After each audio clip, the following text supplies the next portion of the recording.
Již několikrát jsme měli šanci vést hospodu, zoologickou či nemocnici a úspěch nejrůznějších tykonů akorát jen dokázal, že o hry tohoto žánru je stále zájem. Na Gamescomu jsme dostali možnost se na jeden podobný simulátor podívat. Sami jsme ovšem byli překvapeni z toho, co se dá vymyslet. Za středověkého hospodského někde na hranici království jsme totiž ještě skutečně nehráli. Crossroads Inn is a game, it's a unique blend of the genres. Crossroads Inn je unikátní směsice žánrů. Nejedná se o typický management, jak se může zdát. Chtěli jsme hru odlišit od ostatních, kde vedete nemocnici či pizzerii. Také jsme chtěli přinést RPG fanoušky ke hře samotné. Jde tedy spíše o dva žánry, než jen typickou zprávu. It's more like a blend of two genres, not just management sim. Ve hře tedy budeme dělat více věcí, než jen spravovat hospodu. RPG prvky přináší poutavější a propracovanější příběh. Kdo by totiž řekl, že majitel nálevny může zasahovat do chodu celého státního útvaru? Yeah, there are many things you can do in the game. Ano, ve hře můžete dělat hned několik věcí. Samozřejmě vedete svou krčmu, což je součást managementu, ve které můžete knajpu rozšířit a ozdobit ji, jak uznáte za vhodné. Ve stejnou dobu se ale účastníte obrovské politické kampaně, jenž ovlivňuje celý herní kontinent. Především je v sázce trůn samotný. Váš malý podnik, vaše malinká hospoda, je částečně přidružená do příběhu trůnu jednoho z herních království. Máte tedy hodně věcí na práci v malém měřítku, kdy vedete hostinec, ale ze širší perspektivy se účastníte obrovské kampaně.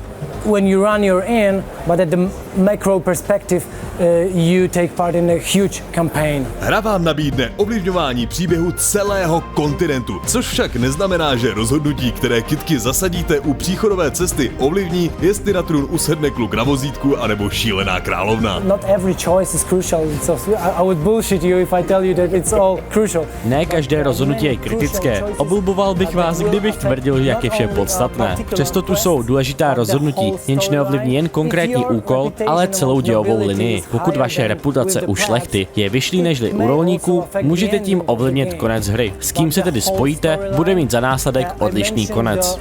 Who you teamed up with will affect the ending of the game.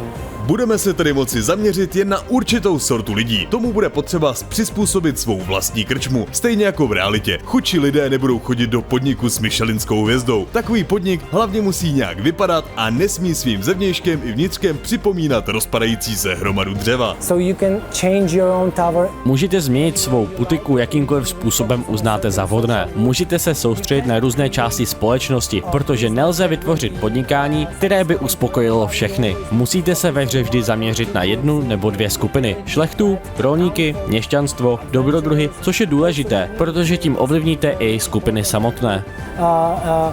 Affect the certain group of customers. Zažili jsme strastiplné příběhy, kdy herní vývojáře vedli ke vzniku hry velmi smutné okamžiky. Naštěstí se častěji setkáváme s takovými příběhy, kdy si jen režisér titulu snaží splnit sen anebo přinést hráčům svůj vlastní zážitek ze života. In private life I'm a restaurant owner in Warsaw. V osobním životě se popravdě živím jako majitel restaurace ve Varšavě. O to více vtipnější hru představovat, protože přenáším svůj každodenní život do hry. Mám také několika letou praxi v gastronomii, což dělá hru pro mě perfektní. So yeah, I do have a few years experience in gastronomy, so that's why this is a perfect game for me.